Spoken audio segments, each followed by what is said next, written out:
माँ माँ उठो, लो ये दवाई खा लो। हाँ हाँ बेटा, जरा मदद कर दे बेटा, अब तो शरीर उठने को राजी नहीं होता है।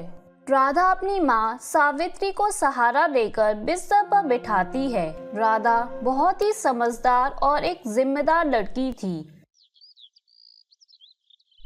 कई साल पहले एक सड़क हादसे में राधा ने अपने पिता को खो दिया था। उस हादसे के बाद से ही राधा की माँ सावित्री बहुत बीमार रहने लगी। धीरे धीरे तबीयत बिगड़ती गई और वो बिस्तर पर आ गई। अब सब कुछ राधा को ही संभालना था। उसने शहर के मेन मार्केट में ही सब्जी बेचना शुरू कर दिया। छोटी सी उम्र में वो घर का खर्च चला रही थी, लेकिन किसी अच्छे डॉक्टर से अपनी माँ का इलाज करवा पाना उसके बस से बाहर था। दवाई खाने के बाद सावित्री राधा से कहती है, तूने कुछ खाया बेटा? हाँ माँ, मैंने खा लिया। तुम मेरी चिंता मत करो माँ, बस आराम करो, और हाँ, सबसे ज़रूरी बात, खुश रहा करो। मैं बाजार जा रही हूँ, कोई भी परेशानी हो तो पड़ोस से मनोरमा मौसी को बुला लेना, ठीक है माँ? सावित्री राधा को एकटक देख रही थी और अचानक रोने लगी। तो राधा ने उससे पूछा, क्या हुआ माँ, क्या सोचकर रोने लगी तुम? मुझे माफ कर दे बेटी, इतनी सी उम्र में तुझे इतनी मेहनत करनी पड़ रही है और मैं सारा दिन बस बिस्तर पर पड़ी रहती हूँ। काश तेरा कोई भाई होता तो आज हमारी ये हालत ना होती। ये कैसी बातें कर रही हो माँ? तुम बीमार हो इसलिए कुछ नहीं कर पा रही हो, और मेरा भाई होता तो वो भी यही करता जो मैं कर रही हूँ। जो है सब अच्छा है माँ, तुम आराम करो, मैं चलती हूँ और ज्यादा सोचना मत। इतना कहकर राधा बाजार में अपने सब्जियों के ठेले पर आ जाती है। उसने भले ही अपनी माँ को दिलासा दे दिया था, लेकिन सच तो ये था कि उसे भी किसी की सहारे की जरूरत थी। उसे एक भाई की कमी महसूस हो रही थी, लेकिन हालात से समझौता करना राधा को आता था। वो सब कुछ भूलकर सब्जी बेचने लगती है। तभी वहाँ पर एक बाइक आकर रुकी। बाइक पर करीब 24-25 साल का लड़का था, जो बाइक रोककर किसी से फोन पर बात करने लगा। अरे कैसी बातें कर रहे हो, ऐसा बिल्कुल नहीं होना चाहिए। वो सारा का सारा सामान गरीब बच्चों के लिए है, उन तक ही पहुंचना चाहिए। तुम रुको, आता हूं जल्दी, फिर देखता हूं मैं। वो लड़का मोहन था, जो एक सॉफ्टवेयर कंपनी में काम करता था, साथ ही एक समाज सेवा संस्था से भी जुड़ा हुआ था। राधा ने उसे देखा तो उससे बोली, भैया ओ भैया, कुछ सब्जी भाजी ले जाओ घर के लिए, सब की सब एकदम ताज़ी हैं। अभी नहीं गुड़िया, अभी घर नहीं जा रहा हूँ, कहीं और जाना है, फिर कभी ले जाऊंगा। मोहन की बात सुनकर राधा का चेहरा उतर जाता है। मोहन जैसे ही जाने के लिए अपनी बाइक स्टार्ट करता है तो वो स्टार्ट नहीं होती। वो कई बार कोशिश करता है, लेकिन सब बेकार। उसे देर हो रही थी। अब वो परेशान होने लगता है। ये देख राधा ने उससे कहा, भैया जी, आपने मुझसे सब्जी नहीं खरीदी ना, तो देखो ना, आपकी फटफटिया भी बुरा मान गई। लेकिन आप चिंता मत करो, आप 2 मिनट रुको, मैं किसी को जानती हूँ जो आपकी मदद कर सकता है। राधा मोहन को अपनी सब्जियों के पास छोड़कर चली गई। कुछ ही देर में वो अपने साथ एक मैकेनिक को ले आई, जिसकी दुकान पास में ही थी। उसने मोहन से कहा, लो भैया, ये हैं गाड़ियों के डॉक्टर, ये सब ठीक कर देंगे। मोहन राधा की बात सुनकर मुस्कुराता है। मैकेनिक अपने काम पर लग जाता है। मोहन राधा से कहता है, गुड़िया, तुम्हारा बहुत बहुत शुक्रिया। तुम मदद नहीं करती तो पता नहीं कितनी देर लग जाती। वैसे नाम क्या है तुम्हारा, और तुम्हारे पापा कहाँ हैं? मेरा नाम राधा है, और मेरे पापा वो तो भगवान जी के पास चले गए कई साल पहले। ओह, और तुम्हारी माँ? कौन कौन है तुम्हारे घर में? बस मैं और माँ। माँ भी बहुत बीमार है, वो तो बिस्तर से उठ भी नहीं सकती। ओह, तो तुम रोज यहाँ अकेले ही सब्जियाँ बेचती हो? तुम्हारी मदद के लिए कोई नहीं है? नहीं भैया जी, कोई नहीं है मेरी मदद करने को। आप ही मेरी मदद कर दो, कुछ सब्जियाँ खरीद लो, 4 घंटे हो गए खड़े खड़े, आज तो बोनी भी मुश्किल लग रही है। रक्षाबंधन आने वाला है, सोचा था सब्जी बेचकर जो पैसे मिलेंगे उनसे खूब सारी राखी खरीद लूँगी, तो उन्हें बेचकर और अच्छी कमाई हो जाएगी और फिर मैं। फिर क्या? बताओ गुड़िया, क्या करना चाहती हो? भैया, मैं अपनी माँ को पहले जैसे चलते फिरते देखना चाहती हूँ। मैंने सोचा था कि अगर थोड़ी कमाई हो जाएगी तो मैं उन्हें अच्छे डॉक्टर के पास ले जाऊंगी। इतना कहते ही राधा रोने लगती है। इतनी कम उम्र में राधा में इतनी समझदारी देखकर मोहन दंग रह जाता है। वो मन ही मन राधा की मदद करने का फैसला करता है और उससे कहता है, अरे मैं तो भूल ही गया था, मैं एक समाज सेवी संस्था से जुड़ा हुआ हूँ। वहाँ कल गरीब बच्चों को खाना खिलाने वाले हैं। तुम रुको ज़रा 1 मिनट। मोहन तुरंत किसी को फोन लगाता है और कुछ देर बात करने के बाद राधा से कहता है, चलो भाई गुड़िया, हो गया तुम्हारा काम। तुम फटाफट सारी सब्जियों के पैसे जोड़ो और मुझे बताओ, ठीक है?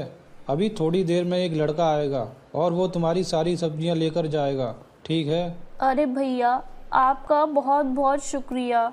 आपने तो मेरी बहुत बड़ी मदद कर दी। अरे नहीं गुड़िया, सब्जियां तो कहीं न कहीं से खरीदनी ही थी, तो तुमसे खरीद ली। वैसे अब खुश तो हो ना तुम? बहुत खुश हूँ भैया। अब आप देखना, एक से एक राखी खरीद कर लाऊंगी और उन्हें बेचकर खूब पैसे कमाऊंगी। फिर सब अच्छा हो जाएगा। खुश रहो, खुश रहो। अच्छा, ये लो पैसे। लेकिन ये तो मेरी सब्जियों के दाम से ज़्यादा पैसे हैं भैया। भैया कह रही हो तो मैं भी छोटी बहन समझकर ही दे रहा हूँ। रख लो। और हाँ, ये लो मेरा फ़ोन नंबर, कोई भी मदद चाहिए हो तो फ़ोन कर देना, ठीक है? मैकेनिक मोहन की बाइक ठीक कर देता है। मोहन राधा को बाय करता है और फिर अपनी बाइक लेकर चला जाता है। राधा काफी देर तक मोहन के बारे में सोचती रहती। शाम के वक्त मोहन की संस्था से एक लड़का आकर राधा से सारी सब्जियां ले जाता है। राधा बहुत खुश थी। वो सारे पैसों से जाकर नई नई डिजाइन की राखियां खरीद लेती है और उन्हें अपने ठेले पर सजाकर रक्षाबंधन से एक दिन पहले बाजार में आ जाती है और जोर जोर से आवाज लगाती है, राखी ले लो राखी, गुड्डे वाली, फूल वाली, घोटे वाली राखी, सुंदर सुंदर राखी ले लो। राधा कई घंटों तक ऐसे ही आवाज लगाती रहती है, पर कोई भी उससे राखी नहीं खरीदता। दरअसल कुछ ही दूरी पर राखियों की एक बहुत बड़ी दुकान थी, जहां राधा से ज्यादा वैरायटी की राखियां थी, इसलिए सभी लोग उसी दुकान से राखियां खरीद रहे थे।